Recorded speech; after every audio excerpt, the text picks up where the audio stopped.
In this video, we'll talk about tariff as a method of trade protection. Now, what is a tariff? A tariff is simply a tax on imported goods. So just like any tax, whenever you put a indirect tax, which is this because it's only a tax on expenditure and not on income, so we call it an indirect kind of a tax on foreign goods. And the result of this will be that it will shift the supply curve upward or backward. So let's draw the diagram for tariff. We will see how things look like before tariff versus after tariff, and let's look at how it can result in imports of a country to fall. So when we draw a diagram, as we've explained earlier, we look at a situation where we are an importer of a good. So let's say this is again our car market, and a country is an importer of cars. So this is my domestic demand and domestic supply. And let's say the world price is below equilibrium, something like this. If the world price is below equilibrium, like PW, and this is your world supply, as we explained earlier, then because the world price is below equilibrium, we are an importer, and the amount of import that is happening is Q2 minus Q1. We've talked about that in the earlier video. But now let's say the government is not too happy with this amount of sort of imports that are taking place, which is equal to Q2 minus Q1. This is the level of imports. The consumers, by the way, are very happy, because if you look at previous situation when the world price was when the domestic price was P naught, and you were selling, let's say, at point X, the consumer surplus was, for example, A X P naught. But with the world price PW, the consumer surplus is much more, because now you are selling a much larger quantity at a lower price. So let's call that consumer surplus to be AYPW. So just to write everything here, that before tariff, the consumer surplus is going to be AYPW, and the level of imports that we are doing as a result of price being PW will be equal to Q2 minus Q1. Now, what happens when the price goes up after tariff? Because the tariff is a tax. So a tariff, because it's a tax, an indirect tax, it will result in the world supply curve to shift upward by the amount of tariff. Let's say we decide to put up tariff. So this will become now world supply plus T, where T is the tariff. So this is the T. So this becomes PW plus T. So you've made the price to go up by T, with let's say $10 or $5, or if it's a car, by let's say $1,000 or $2,000, because cars are expensive, right? So what's the result of when the price goes up? Well, when the price goes up, now the quantity demanded will be Q4, while the quantity supplied will be Q2. Now I want to talk about what is happening here. It's important to understand. When the price goes up, what you're trying to do is that, remember that previously all these domestic sort of consumers, let's also call this Q0, because Q0 was initially the domestic consumers. All these domestic consumers, Q0 to Q1, were not selling before when the price was PW, because they were not that efficient. But when you make the price to go up, some more domestic producers are able to sell. How many more? And the answer is, from Q2 minus Q1 are these domestic producers who are now able to sell more, because the price has gone up, price has improved than before, and therefore more inefficient producers are producing more, and the number of those producers are Q2 minus Q1.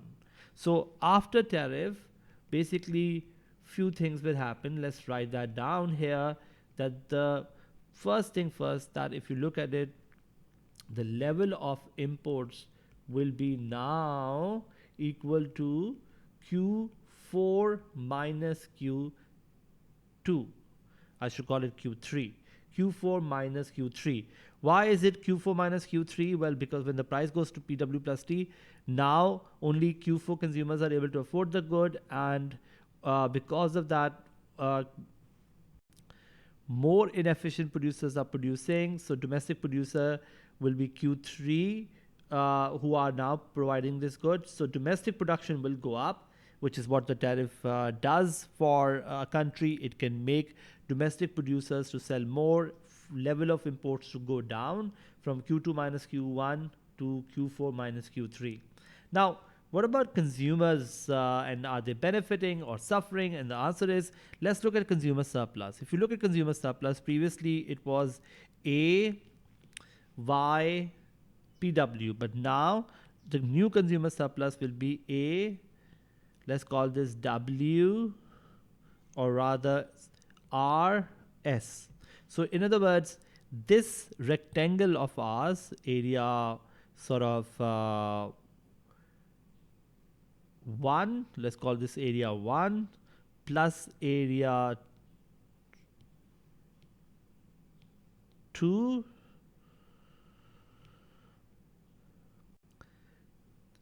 3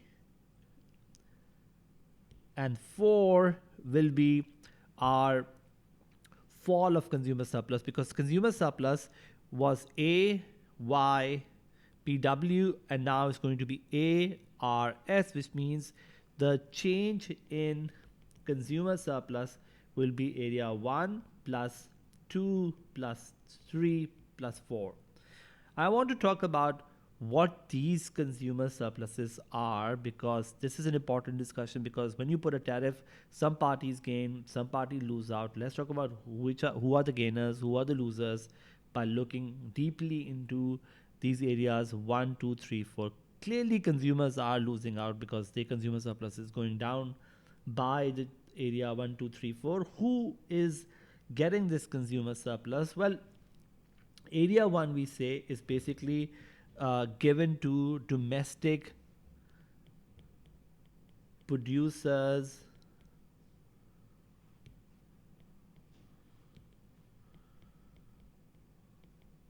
gain in surplus. Why is that so? Well, because previously they were simply selling, Q1, now they're selling Q3, so they're selling more. So this area is the rise in producer surplus, because if you look at producer surplus, it was PW before. When the price was PW, this area was my producer surplus, area under the price above the supply curve. But now, with the price going up to PW plus T, the producers are getting a better price, and therefore producer surplus is going to go up by area 1. So domestic producers gain in surplus will be area 1. Area 2, on the other hand, is an important area. It is an area that is going to government in terms of tax or tariff revenue. Why is that so, guys? Look at this. What's the different sides of this area? The vertical distance is the amount of tax, and the horizontal distance is the amount of import. So in other words, it's equal to T times Q4 minus Q3, which is basically the amount of tariff revenue the government will be making. If you look at area 3 and 4, we call area 3 and 4 as social welfare or deadweight losses. So let me bring this here. These are what we call our dead weight loss. What do you mean by deadweight loss? We've talked about this earlier. Deadweight losses are basically social welfare losses which are not going to any party. Why is that so? Well, if you look at area 4 is simply that consumers who were denied of the good now, because previously Q2 consumers were buying the good, but when the price went up, only Q4 consumers are buying the good. So area 4 is what we call loss of consumer surplus, because our Q2 minus Q4 consumers are denied of the good. So these are the consumers who are denied of the good, and that's why they're not getting that good anymore. On the other hand, when you look at area 3, area 3 is all those producers who are inefficient, and because these inefficient producers are producing more, this is what we call another social welfare loss, because inefficient Q3 minus Q1 producers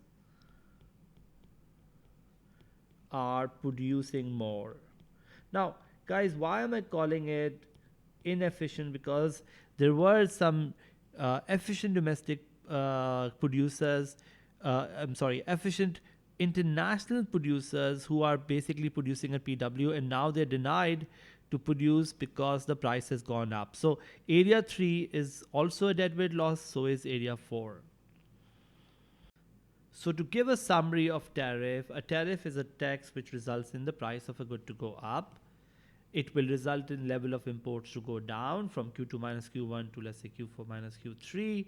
It will make consumers to have a lower consumer surplus, and this loss of consumer surplus will be given to some part of it to domestic producers, some part to government, and some will be what we call social welfare or deadweight losses, as some consumers are denied of the good because the good is now expensive, and some producers are also producing who should not have produced in the first place because they are inefficient to begin with. And therefore, when you put a tariff, you can achieve what we call your goals, but it also is not good for international trade because it is promoting inefficiency.